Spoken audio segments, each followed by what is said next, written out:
검찰이 한명숙 전 총리의 불법 정치자금을 수사하며 위증을 교사했다.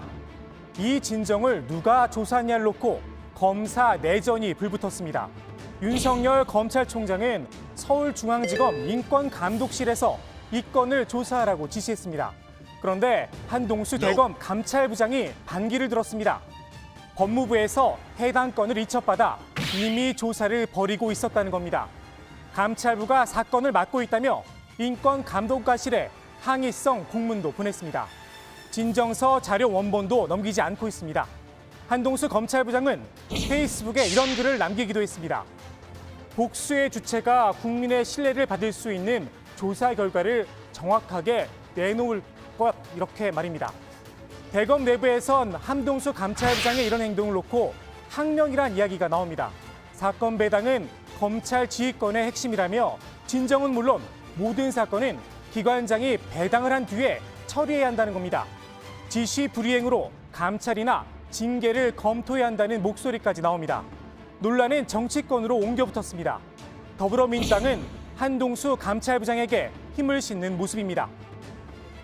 이거는 이제 인권감독관이 조사하기보다는 대검 감찰부에서 이 진정이 사실인지 아닌지를 모르니까 이 진정의 혐의 내용을 조사를 해서 과연 이게 사실인지, 사실이라면 내부의 징계를 통해서 이게 처리가 될 수 있는 건지, 아니면 정식 수사를 해야 되는 건지 판단해서 수사까지도 할 수가 있고, 만약에 수사가 커진다 그러면 또 이제 그 중앙지검이나 이런 데 이관할 수도 있는 거고요.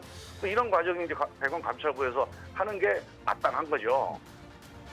한동수 부장의 항명이 아니라 윤석열 총장의 월권 감찰 무마 시도라는 겁니다. 오늘 법사위 전체회의에서도 관련 질의가 이어졌습니다. 한명숙 전 총리 사건이 아니라 감찰 무마 사건의 별도의 사건으로 규정하고서 접근해야 될 것이 아닌가 이렇게 생각이 됩니다. 대검 스스로가 감찰을 이끄는 감찰부장을 외부 인사로 해서 잘한 것이다라고 명분을 삼아놓고 그것을 회피함으로써 스스로 무력화시키는 그런 관례를 만들어서는 안 된다. 지금이라도 시정이 돼야 된다라고 생각하고요. 그것을 시정하는 조치를 밟도록 하겠습니다. 반면 야당은 한동수 감찰부장이 본분을 망각하고 정치적 행위를 하고 있다고 날을 세웠습니다. 그런데 한동수 감찰부장은 이를 사회적 이목을 끄는 사건이라며 국민이 억울해하는 사건이라며 궤변을 늘어놓으며 민의에 간섭하려고 하고 있습니다. 궤변으로 민의에 간섭하고 싶은 욕망을 버리시길 바랍니다. 한동수 감찰부장까지 보태지 않더라도 대한민국의 법치주의는 충분히 위험합니다. 검찰이 집안 싸움으로 시끄러운 사이에 바깥에선 검사 외전이 시작됐습니다. 이재용 삼성전자 부회장이 검찰 수사심의위원회 소집을 요청한 데 이어서 이번엔 검언유착 의혹을 받고 있는 채널A 기자가 전문 수사자문단을 요청했습니다. 검찰 수사팀을 믿지 못하겠다는 겁니다. 부족한 법적 근거를 바탕으로 무리하게 전문 자문단 소집을 요청하는 것은 혹시 검찰 수사를 지연하고 검찰이 합리적 절차에 따라 신청을 거부하면 공정성 시비를 붙이려는 그런 어떤 여론전의 하나가 아닐까, 이런 의심이 되는 그런 상황입니다. 자문단은 수사 경험과 역량을 갖춘 검사나 형사사법제도 등의 학식과 경험을 갖춘 전문가로 구성됩니다. 검찰총장이 소집 여부를 결정합니다.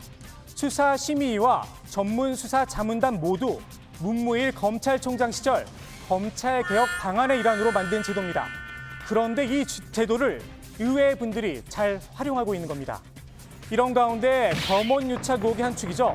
해당 고위 검찰 간부가 변호인을 통해 처음으로 입장을 밝혔습니다. 채널A 기자가 자신의 이름을 도용한 걸로 보인다며 본인도 피해자라고 주장했습니다. 검찰의 휴대폰 압수수색에 대해서도 불만을 드러냈습니다. 달라고 했으면 줬을 거란 겁니다. 한명숙 사건 진정과 검언유착 의혹 모두 검찰이 당사자로 지목된 사건입니다. 안팎에서 불신을 받고 있는 검찰이 다시 신뢰를 회복할 수 있느냐는 결국 자신들의 손에 달려 있습니다.